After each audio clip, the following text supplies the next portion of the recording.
viagem ao centro da Terra.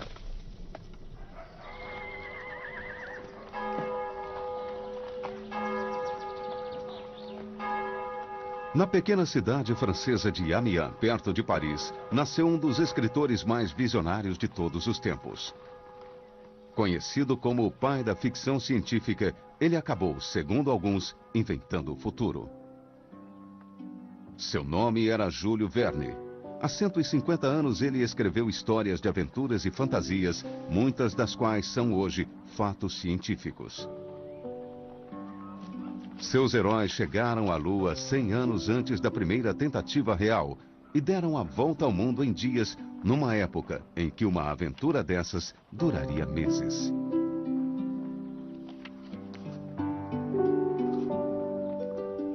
Em 20.000 léguas submarinas, ele imaginou um submarino que percorria os 7 mares e ficava submerso por longos períodos. Um século depois, esse sonho tornou-se realidade. Assim como a revolucionária embarcação de Júlio Verne, o primeiro submarino nuclear da Marinha Norte-Americana chamou-se Nautilus. Uma das histórias favoritas de Júlio Verne narra aventuras mais próximas de casa.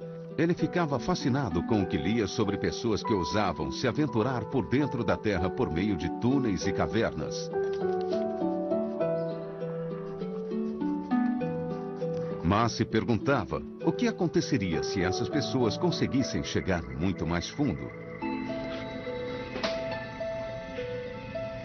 O conhecimento científico de Júlio Verne, aliado à sua imaginação fértil, formou a combinação perfeita em Viagem ao Centro da Terra.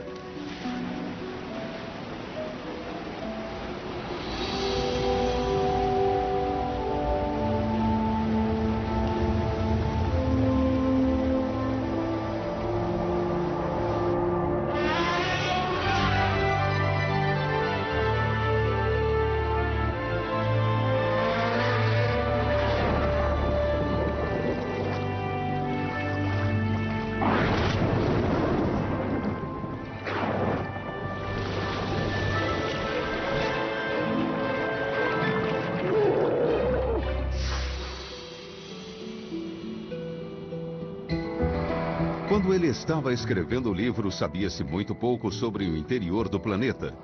Os cientistas ainda engatinhavam nessa área do conhecimento. Mas o século XIX foi uma época de grandes descobertas. Os geólogos estavam descobrindo quantas camadas de rocha haviam sido depositadas e corroídas pela erosão durante os milhões de anos do planeta. Os caçadores de fósseis começavam a montar os esqueletos de criaturas extintas. E as teorias mais recentes sobre a vida na Terra provocavam grandes discussões. Ainda temos muito o que aprender, mas as técnicas de que os cientistas dispõem atualmente eram apenas ficção científica no século XIX.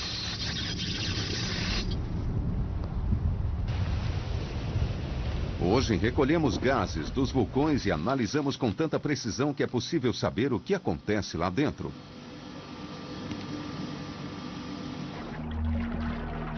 Conquistamos os lugares mais remotos do planeta.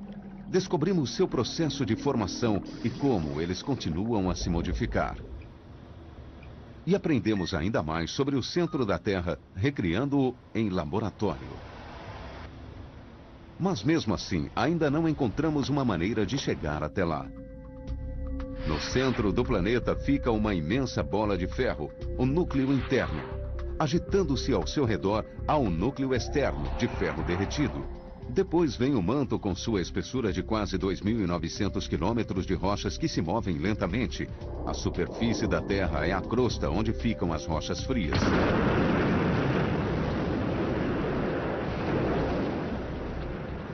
Hoje o espaço sideral é a nova fronteira. Mas a sua exploração também vem nos ensinando bastante sobre a Terra. Os satélites medem a gravidade, monitoram o clima e chegam até mesmo a nos revelar que o nosso planeta deu uma engordadinha de alguns centímetros, bem na cintura. Mas o que existe no interior da Terra ainda é um mistério tão grande quanto o espaço sideral.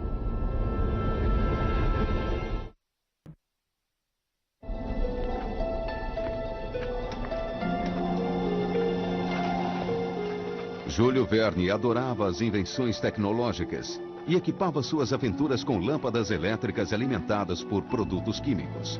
Como sabia que as chamas vivas causavam explosões embaixo da Terra, ele inventou essa solução numa época em que a iluminação a gás ainda era um luxo e a eletricidade era desconhecida fora dos laboratórios. Os heróis de Júlio Verne, na busca de um mundo subterrâneo no centro da Terra, eram o professor alemão Otto Lidenbrock, seu sobrinho Axel e o guia islandês Hans.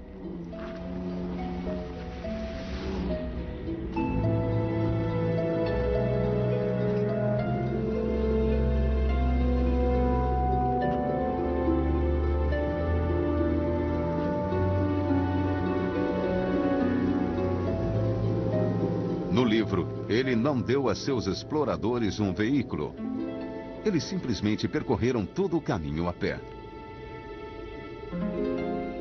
Talvez ele soubesse que construir um foguete ou submarino seria brincadeira em comparação com as máquinas necessárias para ultrapassar a crosta terrestre.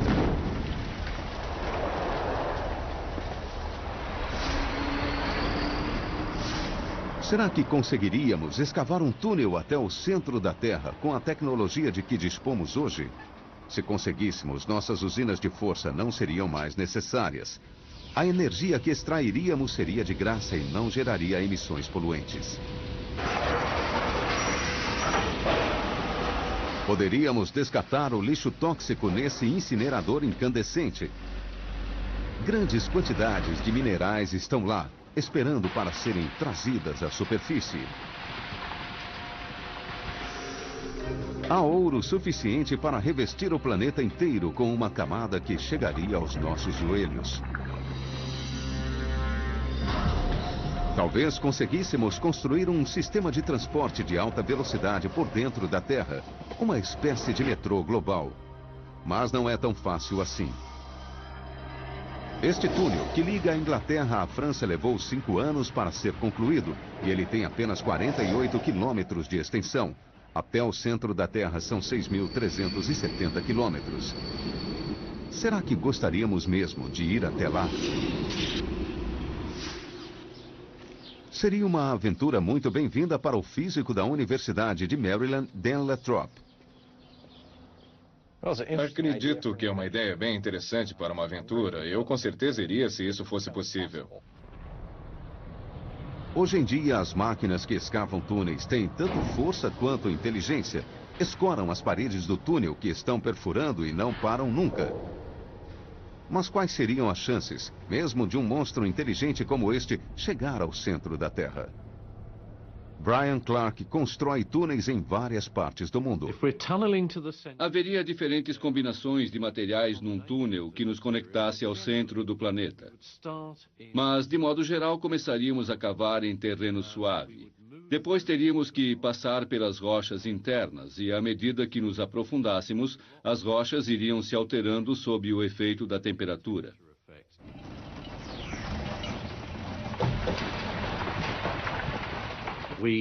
É quase certo que teríamos que usar um braço com uma extremidade cortante, uma broca de carboneto de tungstênio para triturar e esmagar a rocha.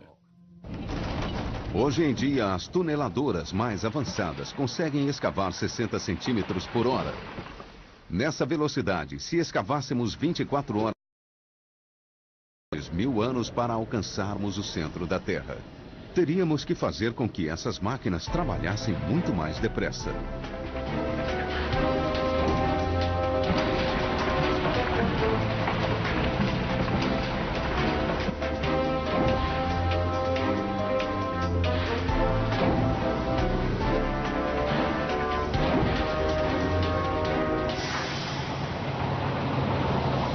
A quantidade de rocha e terra que sairia de um túnel desses é quase inimaginável. Precisaríamos de um depósito grande o suficiente para armazenar o carregamento de 4 caminhões gigantes por hora, 100 por dia, o que ao todo significa 36 milhões de carregamentos de caminhão. Isso se cavarmos em linha reta sem angulação. Teríamos que projetar um novo tipo de veículo capaz de nos transportar por esse túnel. Talvez uma cápsula que suportasse os extremos que encontraríamos nas profundezas da Terra. A cada quilômetro a mais de profundidade, a temperatura se eleva em 30 graus Celsius. E isso é um grande problema. A rocha fica cada vez mais mole, mais flexível, por causa das altas temperaturas. Mas esse não seria o único problema. Lá embaixo, há também uma pressão altíssima. O ambiente seria, na realidade, muito mais hostil que o espaço ou o fundo do mar. As pressões são tamanhas que não saberíamos como construir um meio de transporte que pudesse penetrar no interior do planeta sem ser esmagado. A poucos quilômetros de profundidade, a pressão se tornaria alta demais para qualquer tecnologia atual. Já sabemos um pouco sobre a construção de veículos complexos. Será que poderíamos usar alguma coisa da tecnologia espacial para nos levar ao centro da Terra? Ray Sandwick é membro da equipe de projeto de veículos espaciais no MIT, o Instituto de Tecnologia de Massachusetts. É evidente que os maiores problemas numa viagem como essa são as pressões e temperaturas extremas. Entre os melhores materiais que temos disponíveis para suportar temperaturas tão altas estão as cerâmicas usadas no ônibus espacial, alguns compostos carbono-carbono ou qualquer material baseado no carbono. Mas é aqui que está o problema. Os materiais feitos pelo homem, como a cerâmica e os compostos de carbono, suportam o calor, mas têm pouca resistência. Já os metais são resistentes, mas a maioria derrete a temperaturas abaixo de 2.000 graus Celsius. A temperatura no núcleo da Terra é de provavelmente 5.500 graus Celsius. Precisamos de novos materiais para construir nossa cápsula ou para blindá-la. Às vezes, se o tempo é suficiente e se a exposição não for muito longa, basta um material com capacidade para absorver o calor que é recebido pelo sistema sem derreter. É mais ou menos assim que as placas de cerâmica do ônibus espacial funcionam. Elas isolam o equipamento durante a reentrada, mas se ficarem expostas àquela temperatura durante muito tempo, acabarão derretendo.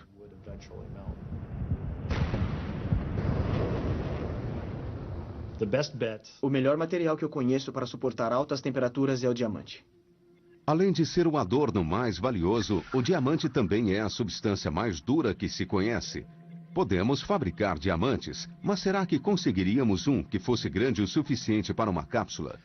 O diamante seria com certeza o material mais forte. E também suportaria as maiores pressões.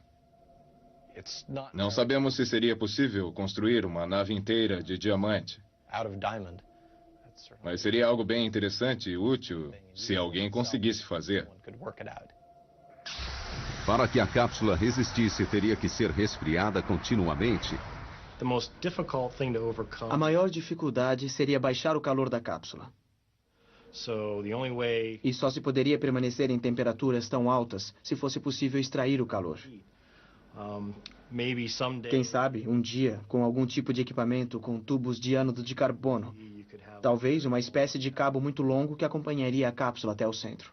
E bombearíamos algum tipo de refrigerante que desceria milhares de quilômetros, ou a distância que fosse, eliminando assim o calor. Mas sem algum tipo de resfriamento ativo, não vejo chance. O maior problema é a quantidade de tempo que a cápsula ficaria exposta ao calor extremo. Seria como tentar construir um barco para navegar no Sol, entende? Seria uma temperatura dessa magnitude.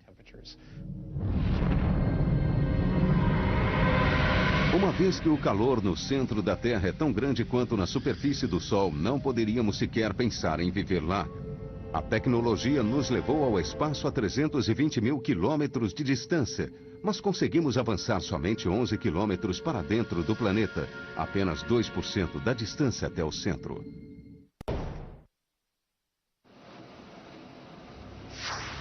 Bernie Wood é petrólogo.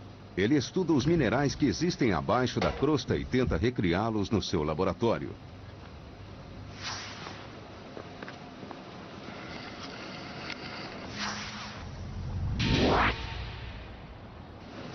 Rob van der Hilst é um sismólogo holandês. Os sismólogos obtêm imagens do interior do planeta usando ondas sonoras. Os vulcanólogos desafiam a morte nos vulcões. Recolhem amostras para geoquímicos que decifram precisamente os componentes químicos das rochas. Tim Elliott lidera uma equipe de geoquímicos na Universidade de Bristol, na Inglaterra. Nós, geoquímicos, dissolvemos as rochas e separamos os elementos que interessam. E isso nos permite tanto datar as rochas, quanto estabelecer uma espécie de impressão digital de onde elas vieram. Os vulcões são as fontes mais ricas de rochas do interior da Terra. O mais ativo de todos fica no Havaí. Este é o contato mais próximo com o centro da Terra que o ser humano teve até hoje. O vulcão Kilauea. Um lembrete do calor e do poder ocultos abaixo da superfície do nosso amistoso planeta. Este vulcão está expelindo lava há milhares de anos sem nenhuma pausa. Ele construiu sozinho essa ilha. A rocha derretida chamada magma sobe do centro da Terra e arde pela crosta. A torrente, conhecida como penacho, permite que o planeta alivie a pressão. Funciona como uma válvula de segurança. Acreditamos que o vulcanismo no Havaí é essencialmente causado pelo penacho quente que sobe para a superfície, o que ocorre porque o material no fundo do manto é aquecido pelo núcleo. A temperatura do núcleo pode ser até 2.000 graus Celsius mais quente. O aquecimento faz com que ele se torne menos denso, elevando-se consequentemente pelo manto. Uma boa analogia é a luminária tipo lava-luz, dessas que as pessoas usam em decoração. São luminárias como estas que conseguem mostrar o que está acontecendo no manto da Terra, a camada que fica entre o núcleo e a crosta. A rocha aquecida pelo núcleo sobe enquanto a que está mais fria na superfície afunda. Esse processo contínuo, conhecido como convecção, empurra o magma para a superfície até a sua erupção como lava.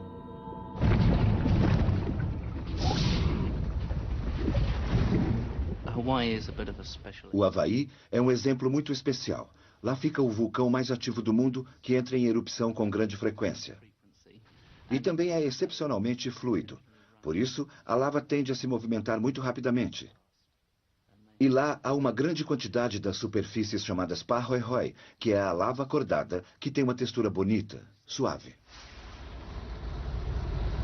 A lava pode ser bela e construir ilhas paradisíacas. Mas ela também destrói. Raramente pode ser desviada e extermina tudo o que estiver no seu caminho.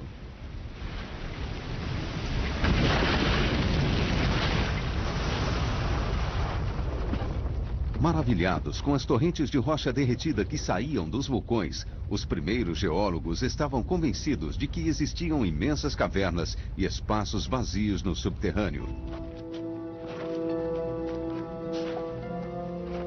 É por isso que os exploradores de Júlio Verne percorreram túneis e cavernas até o centro da Terra.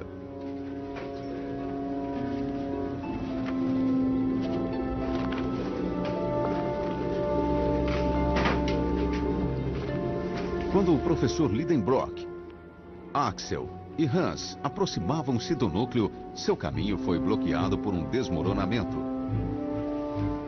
Não havia outro caminho e eles então decidiram que uma explosão poderia desbloquear a passagem.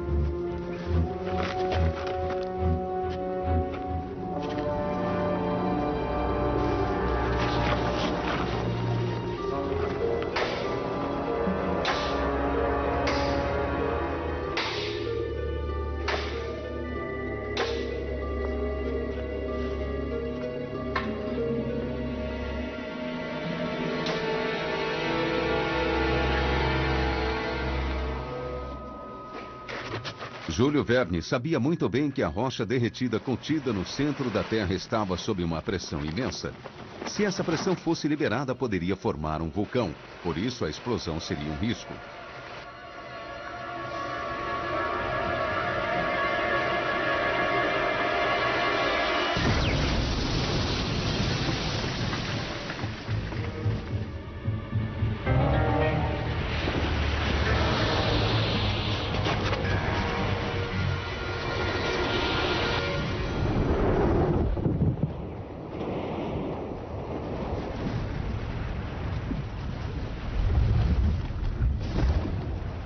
O objetivo de todo vulcanólogo é prever as erupções com precisão. Mas para recolher os dados necessários, eles têm que chegar muito perto. Tim Elliott faz seu trabalho a 13 mil quilômetros de distância. Como geoquímicos, costumamos entrar em ação depois que o material esfria e solta alguns pedaços. Para essa análise altamente sofisticada, Tim começa esmagando a lava dentro desta máquina, que poderia ter sido idealizada pelo próprio Júlio Verne.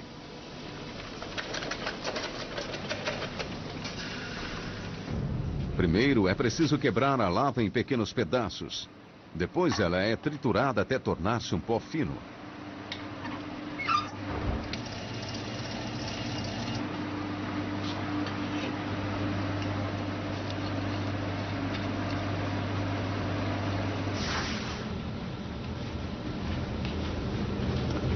Em seguida, o pó é cuidadosamente dissolvido em ácido fluorídrico. Ele reduz a rocha aos seus elementos químicos, que são o que interessa a Tim.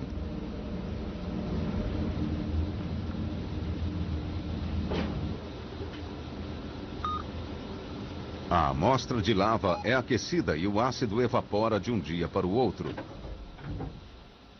Após conseguirmos separar o elemento que queremos, levamos para o espectrômetro de massa para analisar a razão isotópica. Um determinado elemento químico é sempre o mesmo, quimicamente, não importa de onde venha. Mas sabemos hoje que os elementos podem ser fisicamente diferentes. Os núcleos de seus átomos podem ter pesos diferentes. Um espectrômetro de massa consegue distinguir essas diferenças e isso identifica para Tim o local exato do interior do planeta de onde veio a amostra. Nesta aqui, o cálcio e o titânio indicam que ela veio de bem perto do núcleo. Isso nos dá uma pista de que essa lava percorreu todo o caminho desde o limite entre o núcleo e o manto. Mas para medir precisamente a profundidade do local de onde veio a amostra, e isso eu detesto admitir, temos que recorrer aos sismólogos.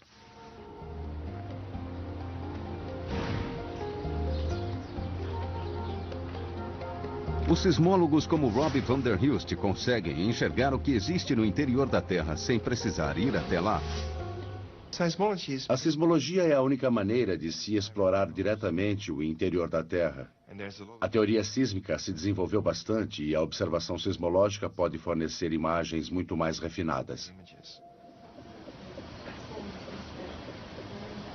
A sismologia é semelhante a uma varredura de ultrassom que consegue mostrar um feto dentro do útero da mãe.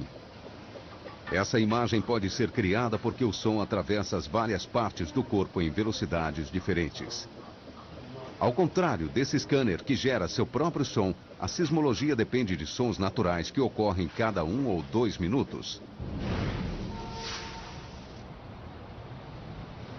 O som dos tremores de terra.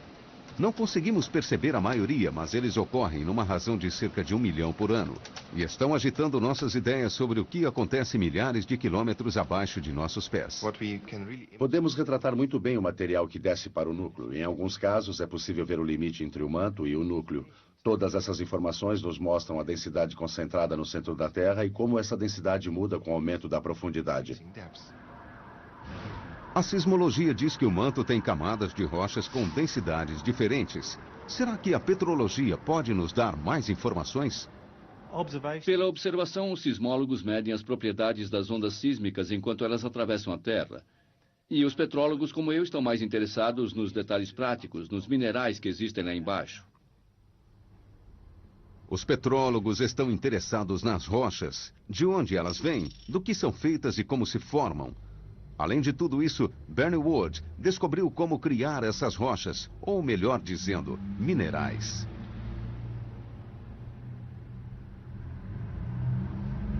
Suas criações não são muito grandes, mas são idênticas ao que existe no interior do globo terrestre. Por que será que ele faz isso? Sabemos qual é a constituição do manto porque temos amostras que são trazidas à superfície pelas erupções vulcânicas.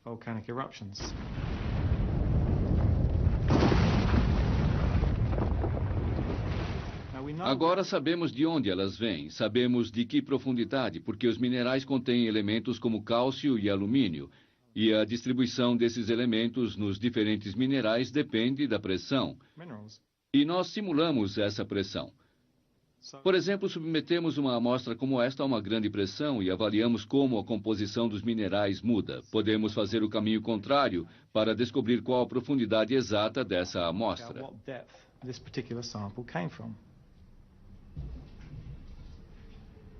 A bigorna na qual Bernie forja seus próprios minerais é feita de carboneto de tungstênio, um material tão duro que é usado para fazer brocas. Ele coloca uma pequena amostra de pedra num tubo de cerâmica, um forno em miniatura, e ela é depois emparedada. Os blocos são especialmente projetados para concentrar a força que ele vai aplicar. Dessa maneira, ele pretende imitar as pressões altíssimas que existem no interior da Terra. No decorrer de um período de 4 a 5 horas, aumentamos a força para cerca de 500 toneladas e depois aplicamos uma corrente ao forno que está no meio, elevando a temperatura para 1.700 graus Celsius. O petrólogo espera ansiosamente os resultados. Se o calor e a pressão estiverem exatos, os elementos irão se fundir, tornando-se uma cópia exata do mineral que está sendo estudado. E isso mostra de onde vem esse mineral. Neste caso, de 710 quilômetros de profundidade, onde a pressão é 250 mil vezes maior do que na superfície. O calor e a pressão anulariam nossa máquina de escavar túneis bem antes que ela chegasse ao centro da Terra. Depois de percorrer apenas 32 quilômetros de uma jornada de 6.400, ela derreteria.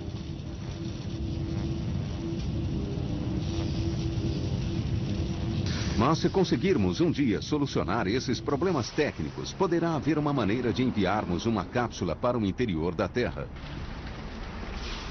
Teríamos que aproveitar a maior das forças do planeta, a migração dos continentes.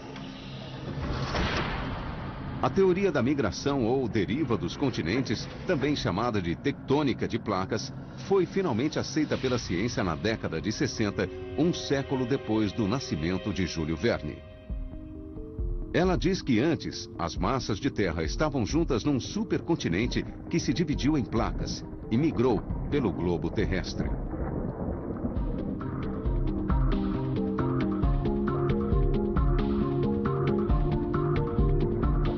Mas as placas não param e em 20 milhões de anos, nosso mundo será diferente. Como continuam em movimento, elas provocam grandes estragos. E a região mais prejudicada é a do Japão.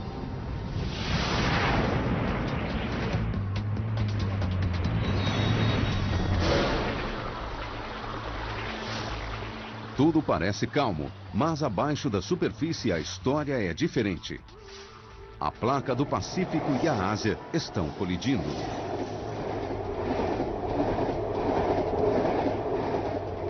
Abaixo da superfície, a placa do Pacífico está sendo levada para baixo da Ásia, num processo chamado subdução.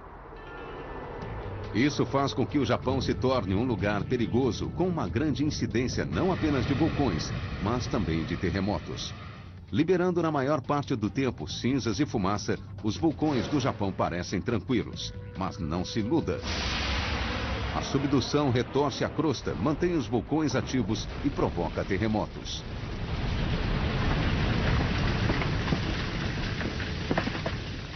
O medo é de que o fenômeno destrua as ilhas que ele próprio criou.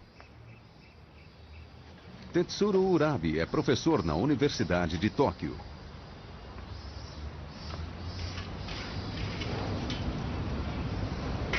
Há 8 anos, um terremoto matou sua mãe e outras 6.000 pessoas. Agora ele trabalha com a previsão dos terremotos.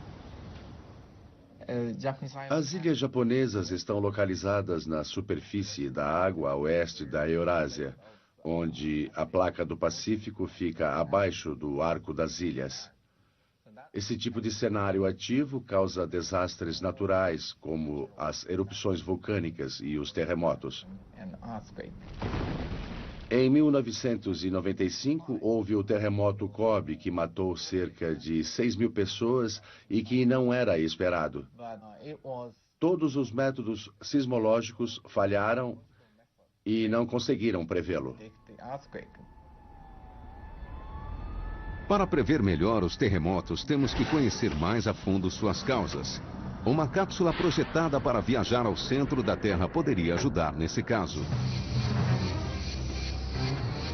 Se não tivéssemos pressa, poderíamos enterrá-la na placa do Pacífico e esperar uns poucos milhões de anos.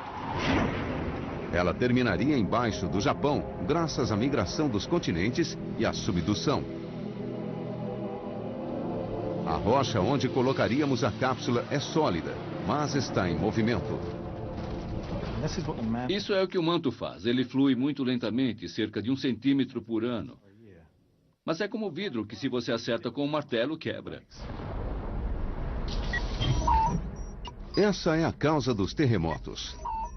240 quilômetros abaixo da superfície, uma placa tenta se mover contra outra. A pressão gerada é incrível e contínua até que uma placa quebre e se solte.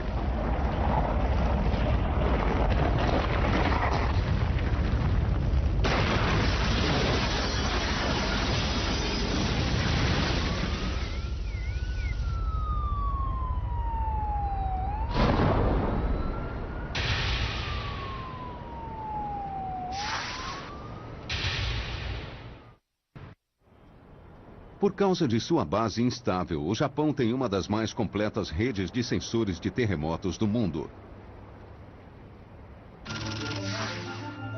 1.700 escutas enterradas procuram qualquer sinal de movimento na crosta ou no manto. Os dados são transmitidos para um centro de monitoração nacional que registra os menores murmúrios.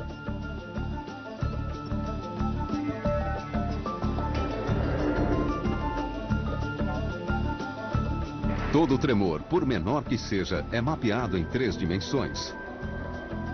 O objetivo é encontrar um padrão que ajude a prever futuros terremotos, porque o Japão está sujeito a outro, dos grandes. A expectativa é de que ele ocorra aqui, em Tóquio. Tóquio tem mais de 12 milhões de habitantes. A cada 200 anos, a região é atingida por um grande terremoto.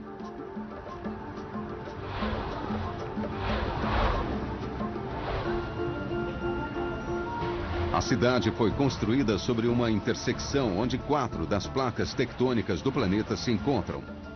As colisões subterrâneas nunca param. Por isso o Japão é tão propenso aos terremotos e também por isso é tão difícil prevê-los. É um jogo de alto risco em que milhões de pessoas podem ficar feridas ou morrer. Os cientistas então concatenaram um plano ousado. Perfurar um buraco através das placas. É o projeto JUDGE. JUDGE quer dizer Experimento Geocientífico Japonês de Perfuração Ultraprofunda e significa perfurar um buraco de 10 quilômetros abaixo da zona de subdução.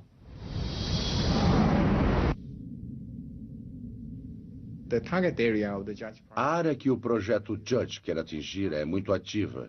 E numa profundidade de 10 quilômetros, a temperatura pode ser superior a 300 graus, o que torna a operação extremamente difícil. O mesmo vale para a nossa cápsula.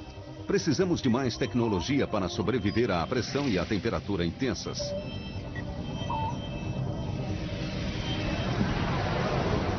A 2.900 quilômetros de profundidade, a cápsula estaria no limite entre o núcleo e o manto. Aqui, a temperatura altíssima derreteria as placas que protegeriam a cápsula. Ela teria que ser liberada de sua proteção e se prover sozinha de energia. À frente está o núcleo de metal maciço. Por que será que há tanto metal aqui?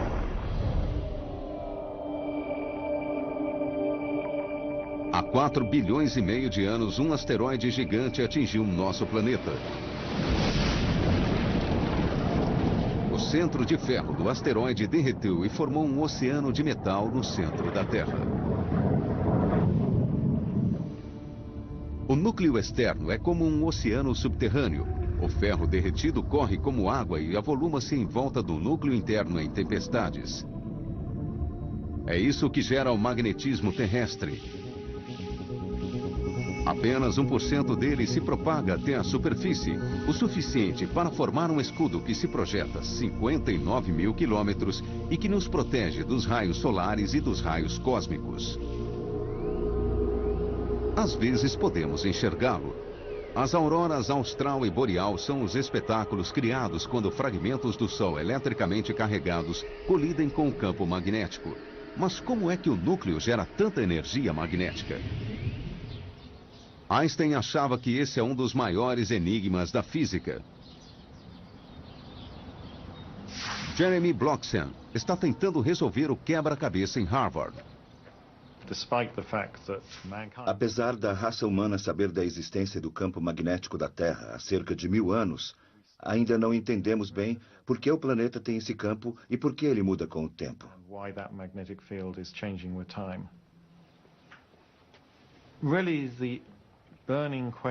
A maior das questões que queremos resolver com as investigações sobre o campo magnético da Terra é como ele é gerado. Que mecanismo dá origem a um campo que persiste há pelo menos 2 bilhões de anos?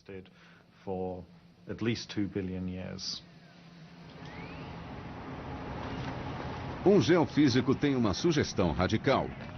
Marvin Herndon especula que no núcleo da Terra pode haver um reator nuclear natural.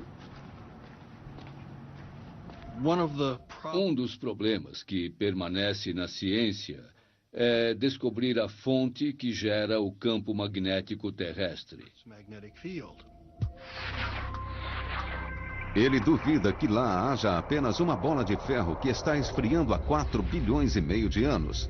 Há muita energia, o suficiente para manter o campo magnético, movimentar continentes e produzir vulcões e terremotos. Marvin desconfia de que haja algo muito mais potente lá embaixo. Uma das implicações que já sugeri anteriormente é a possibilidade de que as mudanças que observamos no campo geomagnético podem ter sua origem nas mudanças da potência efetiva do reator nuclear. Será que isso explicaria as mudanças drásticas que nosso planeta já sofreu, como a extinção dos dinossauros? Será que o derretimento das calotas glaciais foi causado por uma onda de calor vinda de um núcleo que seria como um reator? Porque, ao contrário de um núcleo de ferro, um reator poderia flutuar. Um reator nuclear pode se desligar e se reiniciar. Sua potência pode variar ou permanecer constante. As ideias de Marvin Herndon são controversas. Poucos concordam com sua teoria e o debate continua. Mas há uma coisa que não se discute. O campo magnético está mudando. E as medições mostram que isso vem acontecendo há algum tempo. Muitas técnicas podem ser usadas para avaliarmos como o campo magnético está mudando. Temos métodos modernos com espaçonaves que estão em órbita especificamente para medir o campo magnético. Temos observatórios magnéticos instalados em vários pontos do mundo que medem continuamente o campo. Mas essas medições só nos mostram o que está acontecendo numa escala temporal de décadas ou talvez um século nos observatórios que funcionam há mais tempo. Mas o campo está mudando em escalas temporais muito mais longas, de forma que precisamos encontrar uma maneira de descobrir como esse campo se altera no decorrer dos séculos.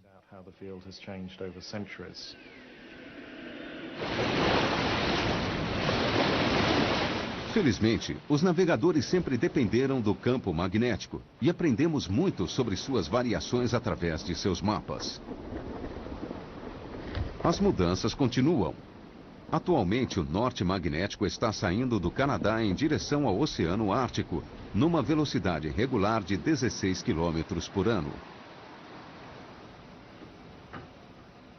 Mas uma coisa é saber que os polos estão se movimentando, outra é saber por quê. O núcleo da Terra é feito de ferro líquido, pelo menos em sua maior parte. E os movimentos desse ferro que conduz eletricidade podem criar o que chamamos de dínamo. No entanto, os detalhes de como esse processo funciona ainda são pouco conhecidos. Para fazer maiores descobertas, uma equipe da Universidade de Maryland está tentando construir uma réplica do núcleo terrestre em laboratório.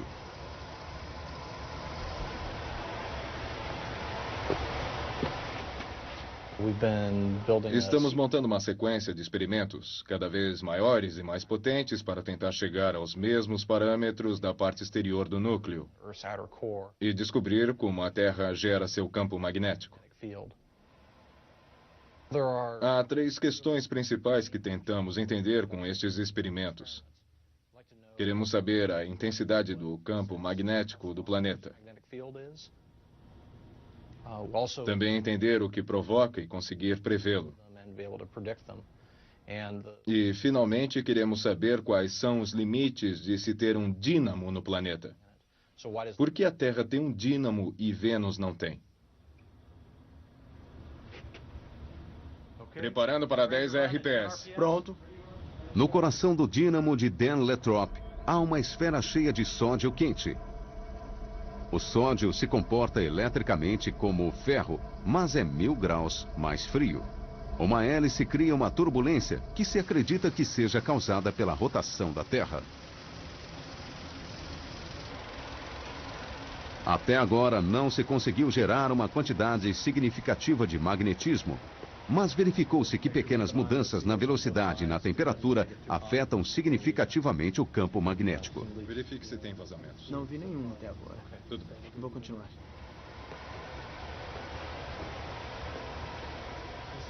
O próximo passo é construir um modelo maior. Afinal, o núcleo da Terra tem mais de 6.900 quilômetros de diâmetro. Com base nos resultados do modelo que estamos usando e que é mais ou menos do tamanho de uma bola de basquete, estamos planejando um sistema muito maior que teria uma esfera cheia de sódio líquido de 3 metros de diâmetro. Seriam cerca de 15 toneladas de metal, mas funcionaria do mesmo modo que os experimentos que já existem. Os parâmetros, porém, ficariam muito mais próximos aos que existem no interior do planeta.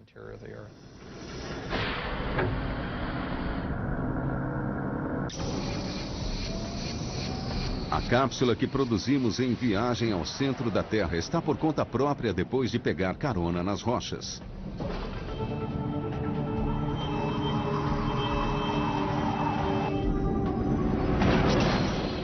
Ela está atravessando 2.400 quilômetros do núcleo externo, que é líquido. Os sensores mostram que agora as coisas vão ficar mais difíceis. A cápsula precisa perfurar o núcleo interno, que é sólido. Por causa da pressão 4 milhões de vezes maior do que na superfície, tudo aqui é sólido. E 1 bilhão de amperes de eletricidade ondulam entre as camadas do núcleo.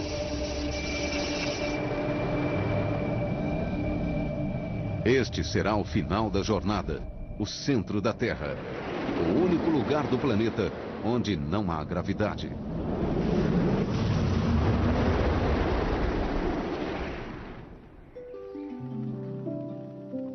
Mas para nós, assim como para Júlio Verne, a viagem vai continuar na esfera da fantasia. A influência do escritor foi imensa.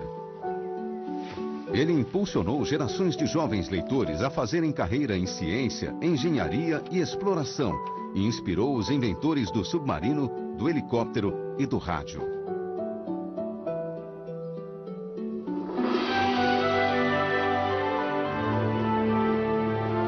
A aventura de Júlio Verne conduziu o professor Lidenbrock, Axel e Hans numa viagem incrível. Era uma fantasia, mas como todos os romances do escritor, foi baseada nos fatos científicos mais recentes. Naquela época, as escolas ainda não ensinavam ciências. Os livros de Júlio Verne foram usados para preencher essa lacuna. No fim de sua jornada, ele trouxe seus personagens de volta, relativamente sãos e salvos, através da erupção de um vulcão no Mediterrâneo.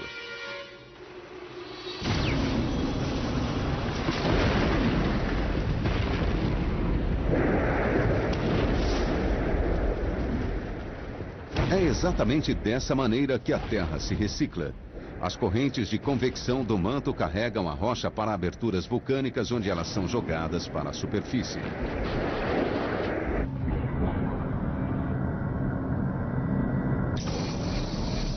Se Júlio Verne estivesse escrevendo hoje em dia, é provável que enviasse seus exploradores ao centro da Terra num veículo, como fez na maior parte de suas histórias.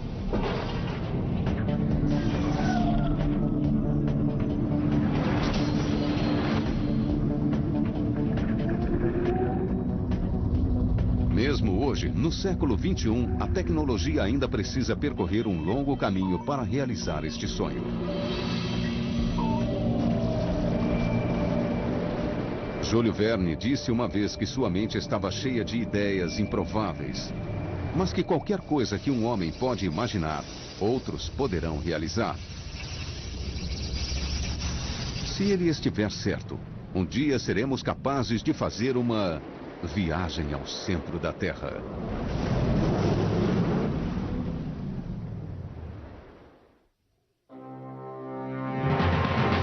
Versão brasileira. DPM Santos.